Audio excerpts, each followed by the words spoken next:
آپ خوف زدہ نہ ہو، اللہ کی مدد جس کے ساتھ ہے کائنات کی کوئی چیز اس کو نقصان نہیں پہنچا سکتی۔ اس لیے ذرا ہمت کریں، ہر وقت سر نیچے کر کے جھکا کے او میں مر گیا یہ کیا ہوگا، یہ کیفیت ذرا اس سے نکل آئے آپ ذرا۔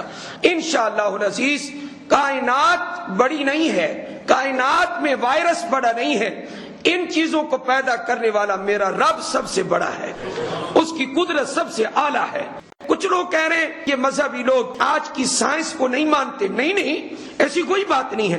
اگر آپ کو ڈاکٹر حضرات یہ کہیں، عالمی جی ادارہ صحت آپ کو یہ کہتا ہے کیا آپ صابن کے ساتھ ہاتھ دھوئیں، ضرور دھوئیں۔ ہم مذہبی لوگ آپ کو منع، میں خود دھوتا ہوں، خود دھونا چاہیے، اس میں کوئی ہم منع تو نہیں کرتے، کوئی مخالفت نہیں کرتے۔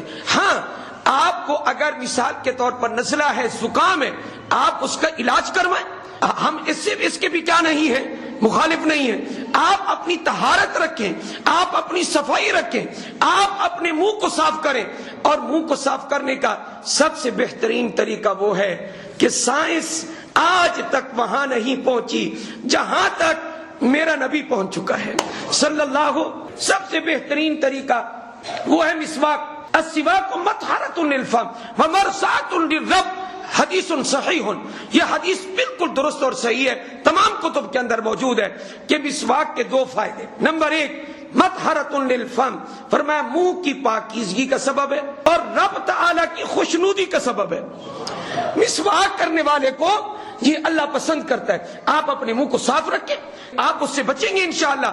ایک بات یاد رکھیں، دین سے دور ہو کر آپ کبھی بھی اطمینان حاصل نہیں کر سکتے۔ میں ایک بات عرض کر دوں، بڑی پیاری بات کسی نے لکھی، مجھے بہت پسند آئی اور بر وقت مجھے یاد بھی آ گئی۔ وہ یہ بات ہے کیا گناہ چھوڑ دیں، ہمیں کیا چاہیے، ہم کیا چھوڑ دیں، گناہ چھوڑ دیں۔ گناہوں کا اثر کیا ہوتا ہے، گناہ کا اثر توحش ہے، توحش۔ یہ جو ایک وحشت پیدا ہو گئی نا، کیا بندہ بندے کو نہ ملے، بندہ بندے سے دور رہے، جن کے گھروں میں کمرے علیحدہ علیحدہ ہیں، یہ لڑکے کا، وہ لڑکی کا، یہ بہو کا، یہ فلانے کا، یہ بابا کا، یہ نانا کا، یہ دادا کا، یہ علیحدہ کمرے ہیں۔ وہ تو امیر لوگ تو علیحدہ علیحدہ کمرے میں چلے جائیں گے، لیکن جن کا کمرہ ہی ایک کو بیٹھنے کا، ان غریبوں کا کیا بنے گا؟ انشاءاللہ دین کی برکت سے اور اللہ کے ذکر سے کبھی بھی ہمیں یہ وائرس کچھ بھی نہیں کہے گا۔ صرف ایک چیز سے بچنے کی ہمیں ضرورت ہے، اللہ تعالی ہمیں اس چیز سے محفوظ فرمائے، اور وہ کیا چیز ہے، وہ ہے ہم گناہ سے بچ جائیں، ہم معاصی سے بچ جائیں۔